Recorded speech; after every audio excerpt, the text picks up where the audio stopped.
Hi there! First of all, thanks for all the comments and interest you guys have shown in Kinector. This is really awesome. Some of you have asked for an update on this project, so here it is.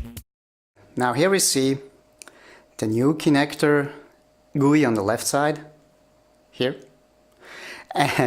and this guy here moving about, which is me in real time. As you can see, the hands, they are really much better now. They are not as rigid.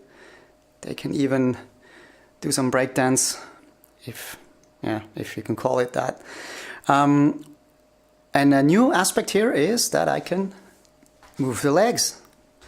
Now this foot, sort of, if it disappears out of the camera, it sort of goes haywire, but let me lift it up. So as you can see, the foot moves, even the toes. I managed to do some sort of intelligent toe adjustments there, and yeah, I can do some basic movements. With the feet, also the body moves around in Blender 3D space. Yeah, so this is a first approach. It's not perfect because it will need some adjustment in the graph editor to get this aligned properly. There is a new button on the bottom of the GUI, down there. Yeah. This button allows you to calibrate the character and put him in the origin of the 3D space. Let me do this. Now I have 3 seconds. I move further back, and now if I move forward, the character moves. You can hear it from my voice as well. I'm moving closer to the microphone and moving back again. So this seems to work all right. One problem I still have to solve is the rotations if the character starts to turn around. So you can see it in the arms, it's not quite right. And it's even worse with the legs. So they start to look really weird as soon as I turn my pelvis here. Another thing, if I go down like this, the feet start to turn around a bit awkwardly as well. If the legs are completely straight, it looks much better like this. And yes, I can jump.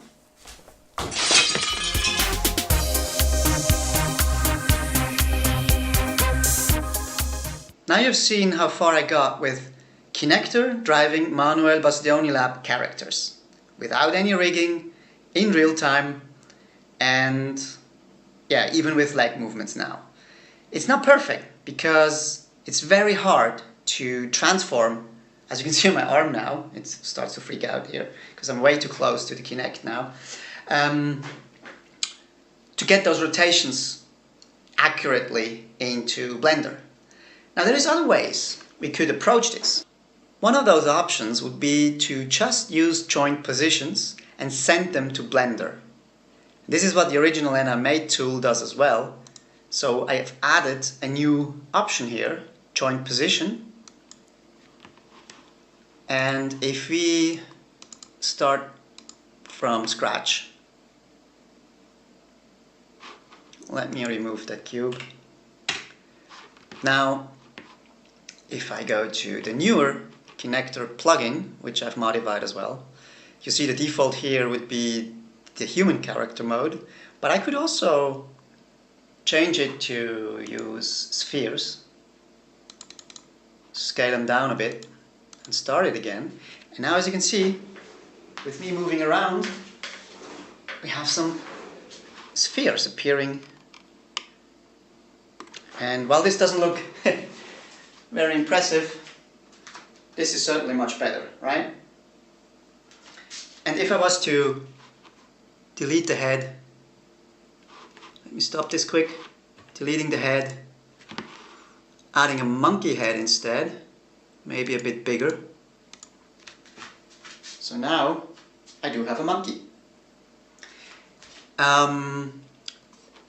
What I've also added here so far is that it will use Kinect's face tracking to rotate the head.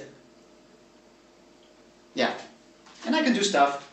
And now the thing is, I can use this. Oops, just went out of the screen again. Don't worry. So I can use this either as a model, just like this, or I could have it create empties instead, which then can be used to track a skeleton to.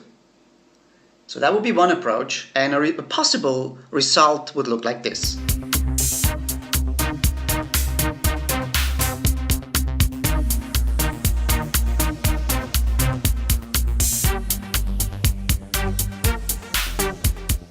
Here is another thing I'm investigating, the Make Human characters. They allow exporting a IK capable armature, and I got as far as to actually use this to drive hands or the whole body. You can go up and down. Don't mind the head, this is just turning a bit arbitrarily because it's certainly not finished developing yet. But I mean, for the hands and all that and the accuracy of the movements, it's quite interesting. And I'm actually waiting for Manuel Bastioni 1.6, which supposedly features IK as well. I will then go back and have a look to see if I can get this to work. As you can see, if I move close, everything falls apart. So here is where the calibrate button really shows the importance, and yeah, makes a lot more sense now. So again, I'm waiting for 1.6 of Manuel Bastioni Lab, and then we will see if this is a way to go for future motion capture.